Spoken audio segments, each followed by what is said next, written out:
Zotri Azemi, faleminderit që pranohet ftesën për të vizituar për Kanal 60, e cila është njëra nga platformat më të reja shqiptare për informim.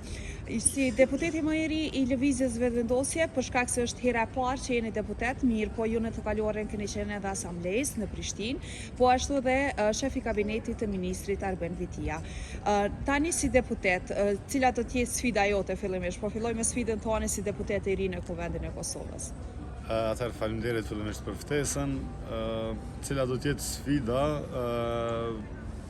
Natyrisht puna në kuvend mund të sjellë sfida ndryshme, por jam i bindur që kjo legjislaturë do të jetë shumë e mbarë për shkak që edhe lëvizja vetëvendosje ka tashmë shumicën në Kuvendin e Republikës.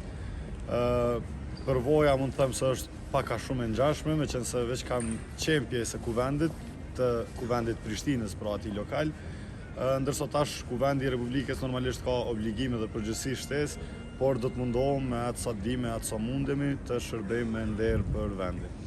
Në prioritetet e qeverisë Kurti 3 janë përmendur arsimi, shëndetësia, mirëqenia sociale, po padyshim dhe siguria. E njëra nga pikat kryesore është vendosja e sovranitetit. Gjatë mandatit të kaluar të Kurti 2, kemi parë një përqendrim të jashtëzakonshëm të qeverisë Kurti 3 që të shtrisë sovranitetin në pjesën veriore. A do vazhdoj sërish njëjti mision?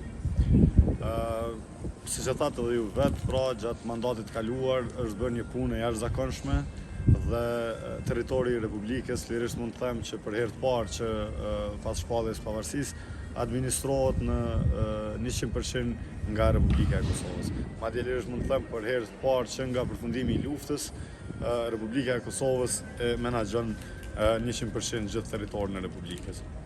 Investimet në aspektin e sigurisë, normalisht që kanë qenë një ndër faktorët kyç që të ndodhë një gjë e tillë.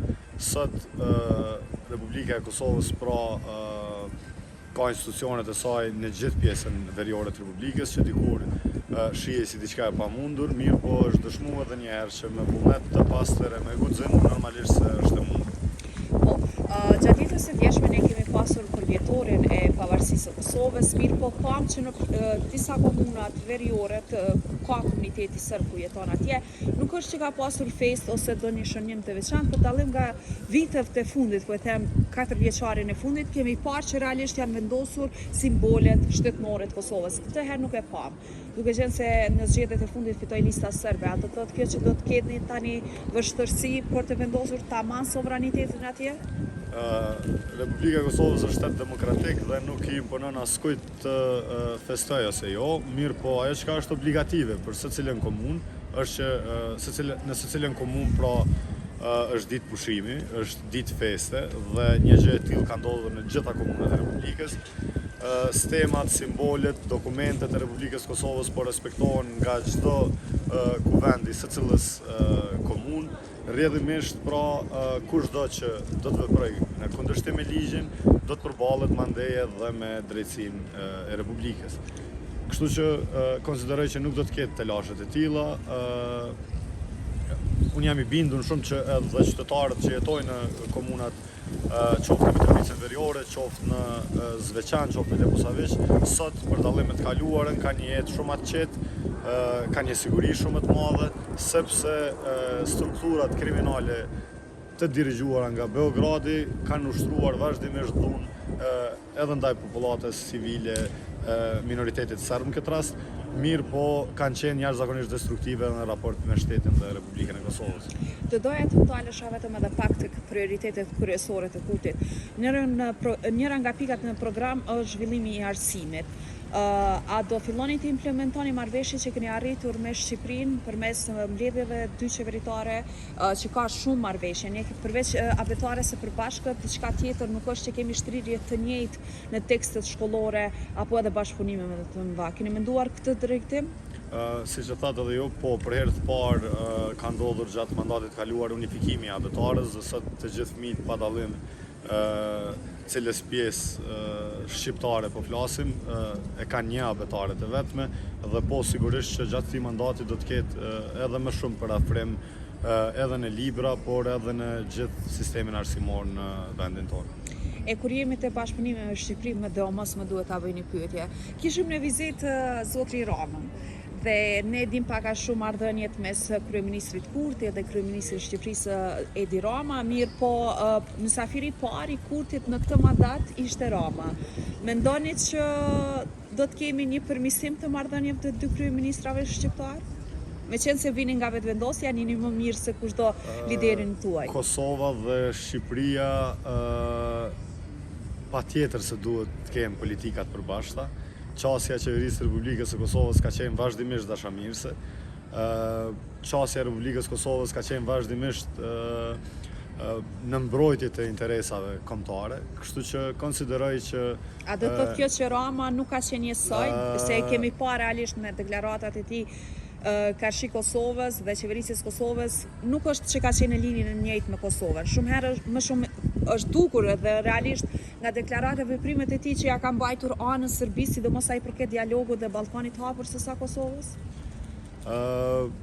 Kushtetuta e Republikës së Shqipërisë e përcakton qartë se e obligon secilin politikan e madje edhe subjekt politik edhe në Shqipëri që të interesohet dhe të ketë vëmendje të shtuar për gjithë shqiptarët që jetojnë jashtë trojeve të përcaktuar me kufijtë e sotëm të Shqipërisë. Si rrjedhojë e kësaj, ne konsiderojmë që bashkëpunimi duhet rritur dhe natyrisht që konsiderojmë që Shqipëria duhet jetë alat i shqiptarëve pa dallim, por sidomos alat i shtetit dhe Republikës së Kosovës. Do doja të riktheshim tani tek politikat e brendshme. Nesër do të mbahet kuvendit, seanca plenare dhe pritet të hedhet në lexim të dytë buxheti. Mendoni që do kaloj dhe do votohet? Jam i bindur që do duhet të votohet dhe do të votohet, pasi që ky është një buxhet i vonuar realisht. Ky buxhet do duhet të ishte tashmë i votuar, mirë po bllokada që i ndodhi institucioneve të Republikës për më shumë se një vit ka bërë që ende të mos jetë në fuqi ose i miratuar buxheti. Padyshim se kam shpresë se do të kaloj dhe do t'i ftoja gjitha subjektet politike që ta votojnë këtë buxhet, sepse normalisht, siç ka njoftuar edhe ministri Murati, menjëherë do të fillojë procesi i rishikimit të buxhetit, ku do të ketë mundësi për ndërhyrje në shumë aspekte në këtë buxhet, por miratimi themeltar është jashtëzakonisht i rëndësishëm në mënyrë që të mos ketë ngecje apo procedura qoftë projekte, qoftë sferave tjera buxhetore në Republikën tonë. Ju jeni edhe antar i Komisionit për Media dhe sot është mbajtur mbledhja e parë e këtij komisioni. Është diskutuar mbi buxhetin e RTK-s, e që sipas buxhetit të Kosovës është ndarë për RTK-n rreth 8 milion euro. 22 sa i takon bazë ligjit dhe buxhetit në tërësi. A mendoni që mjafton kjo shumë? Po ne sot kemi mbajtur mbledhjen e komisionit, ka qenë mbledhja e parë realisht, dhe në këtë mbledhje e din gjitha institucionet që në këtë rast edhe RTK-ja dhe organizata tjera buxhetore kanë pasur të drejtë të bëjnë kërkesë për buxhet shtesë, mirë po prej asnjë organizate tjetër nuk kemi pasur asnjë kërkesë për buxhet shtesë. Rrjedhimisht konsideroj që nuk do të ketë telashe të tilla, po RTK-ja ka jashtëzakonisht shumë telashe në të kaluarën financiare edhe për shkak të mbingarkimit që i është bërë këtij televizioni publik, shumave të majme të parash që janë marrë nga ky televizion publik dhe lirisht mund të them edhe janë keq përdorur nga subjekte tjera opozitare që sot akuzojnë se kënse lëvizja vetëvendosje e paska kapur televizionin publik, e kanë qenë pikërisht ata që e kanë mbushur me militant partijak e me familjar këtë televizion.